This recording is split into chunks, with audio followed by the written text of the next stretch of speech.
bon pardon bismillahi mina seytaani rajim ñoo ngi nuyu mbokki Thiamène Samba Ramata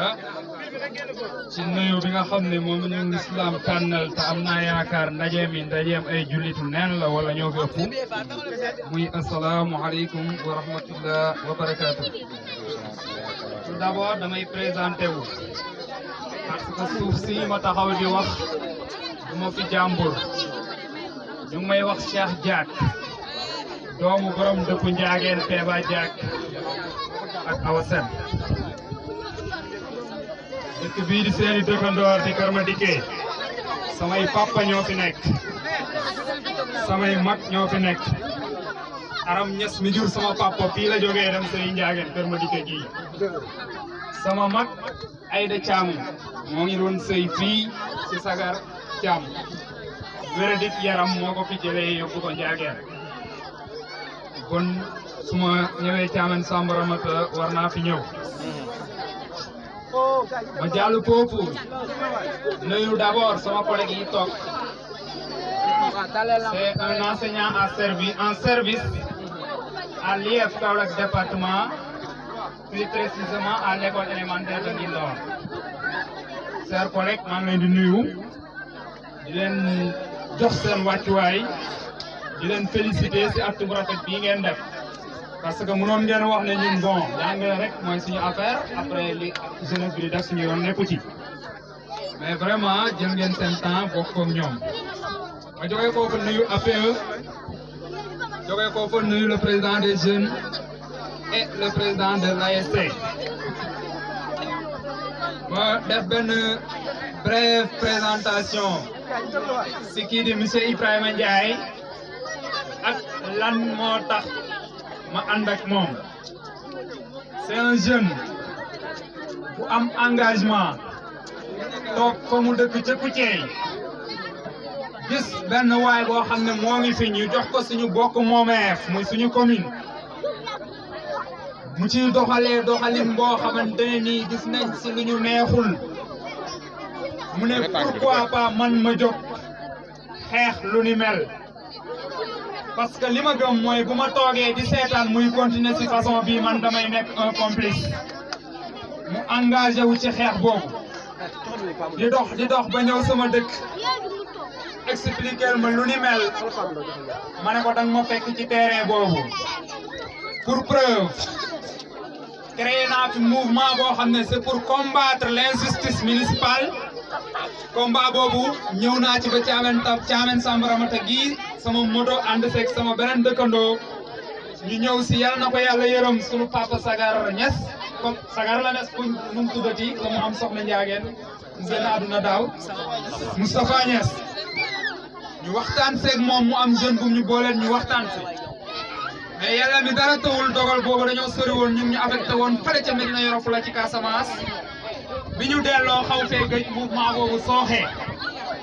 bi mu ñëwee wax ñu lu méngoog lañ defaroon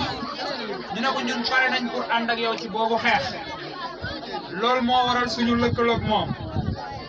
ñu lëkkaloog moom mu nekk ko am yitte nekk ca Ndakaaru ñu nekkal ko fii ci suuf pour wan leen ne leen seeni activité dafa coïncider ak suñuy activité wax ngeen fi ne da ngeen a yenn ci activité de remise de prix pour les meilleurs élèves de l'école ñu wax leen ne ñun semaine bi yëpp ñu ngi ci àll bi di def activité de remise de prix pour tous les élèves ayant réussi à l'entrée en sixième def nañ ko ci dëkk yu bari ci commune bi te pareeguñu activité gàmmu gi moo ñu kale waaye jàpp man programme naa ne fii ba le 20 ou bien le 25 balaa parents yi di jënd fourniture dinañ koy yaatal ba ci dëkk yu bari te Thiamène gii suñu cible yi la bokk te loolu suñuy maigre moyen lañ koy defee bon cela veut dire que ñun éducation dafa doon loo xam ne dañ ko yenu mu doon suñu activité te ñu gis ne dafa sooxe ci gestion bi ñu am parce que bu ñu xoolee dans la commune de Keur Socé il y a 29 écoles 6 sont clôturées ce qui ne fait même pas une école par an parce que ceux qui sont au pouvoir def nañ 7 ans donc 6 écoles lañ ci clôturé bon men clôturé wuñ sax une école par an te buñ la waxee budget bi ñuy génnee pour l'éducation par an 7 millions lañ wax ñoom ñoo ko wax ñu dégg mais 7 millions par an mais lu mu bon nga war a mën a clôturer 2 écoles par an boo xoolee li ñuy def gouvernement daf leen delloo lépp luy fourniture école élémentaire mais depuis ñuy yegg ba léegi 75 000 yu teg weccet la ñuy joxe donc boo xoolee mënul sax couvrir 2 cahiers par élève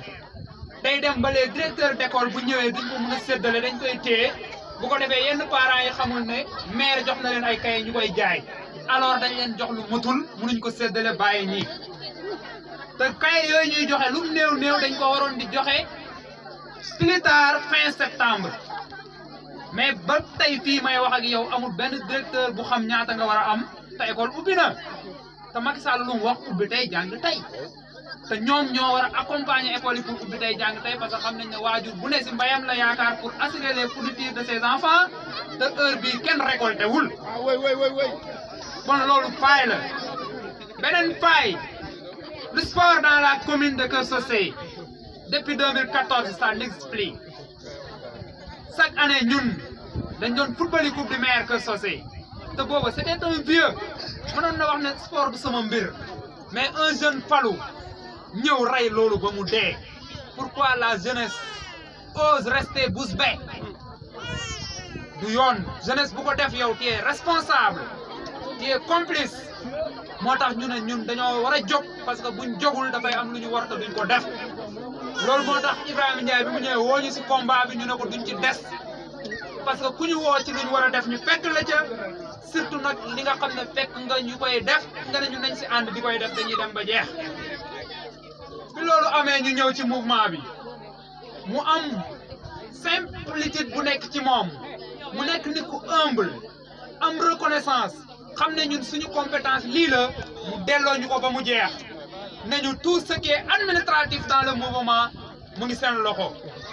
tout ce qui est élection ci mouvement bi mu ngi seen loxo bon kooku rëyul mënoon na wax ne sama mouvement la maa ko créé lijjanti naa ba am récépissé lijjanti naa ba bokk ci coalition bu déposé seen caution lijjanti naa ba sama dem élection dara mënatu koo baare bon bàyyi yëpp ma ngànkal ko sama bopp mais mu ne non mbir mi ma andi man attanuma ko man kenn damay xool ku ci nekk compétence bi nga am ma delloo la ko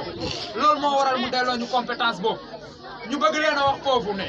yéen waa Thiamène Samba Ramata seen doom seen mbokk Cheikh Diack cëral nañ ko lu rëy ci lii ñu nekk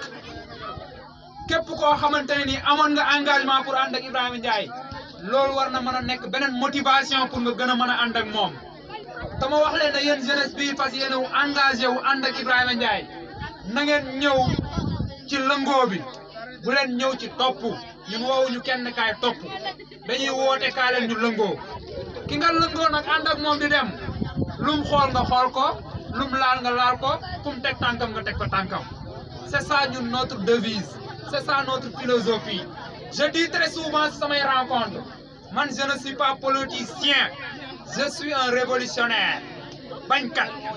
politicien ni ñu koy jàppee maintenant mooy kan ki lay wax kaay gunge ma ba ma tàkk ma dem nga toog mais révolutionnaire bi mooy kan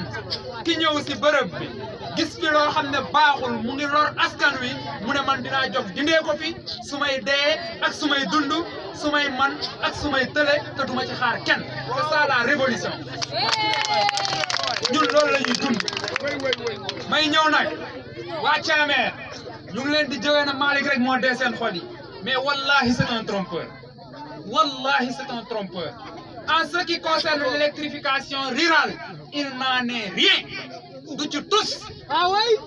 ces compétences ne sont pas liées à l'électrification rurale ces compétences mooy lan taxawul ndaw yi ñu jàng taxawul yoon yu nit ñi mën a duggee ci dëkk yi taxawul nit ñi ñu am wérgu yaram taxawul nit ñi ñu am lu ñu lekk ak lu ñu naan taxawu jeunes yi ñu am lu ñu góorgóorloo ba am ay emploi loolu mooy ces compétences et tant d'autres mais l'électrification n'en fait pas partie ku ko politiquer fii au niveau communal day wax lu amul da leen tromper te waru leen toll fi ngeen toll si njàng fi ngeen toll ci dox fi ngeen toll ci gëstu nit di ñëw di leen tromper di dox ci seen conscience ba am li mu bëgg je vous en prie soyez vigilants ne croyez pas à des manipulations certains discours ce ne sont que des discours de manipulateurs un maire qui vient dans un village waxul leen lu dul maa leen andil courant xam leen ne c'est un manipulateur parce que dénkuñu ko courant attanu ko 3 poteaux mairie bi mënu ko jënd bay def courant diggante bi téyeen Abdou comme nekk ba Thiamène Samba Ramata soyez vigilants c'est des manipulations su leen defaraloon seen yoon bii day bu fi ñëwee lu mu leen wax ngeen ne gongo seen poste de santé bii xool leen fi poste de santé tollu Thiamène Samba Ramata poste de santé ak Thiamène bu mu bon mën na 20 kilomètres su ko defoon poste de santé équipé ko jox leen ambulance lu mu wax ngeen war a wax gongo waaye loolu amul bu doon benn jeune mun na yëkkati loxoom fii ne maire moo ma dimbale ba ma am emploi wala ñaari jeune lu mu wax ngeen war a wax gongo mais yaakaar naa li ma cité yooyu yëpp amul benn bu mu ci def Thiamène te deful ko ci beneen village aussi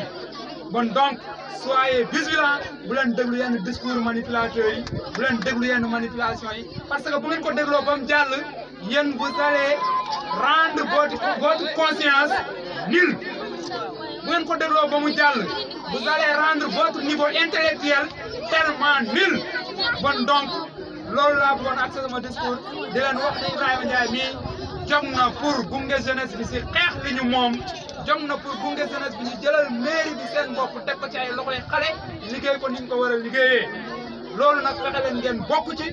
di ñëw fa ñuy jëlee décision yi di occuper ci place yi ñu war a occuper di wax la ñuy wax asalaamaaleykum wa rahmatullah j'ai été très long nag mais xër rek moom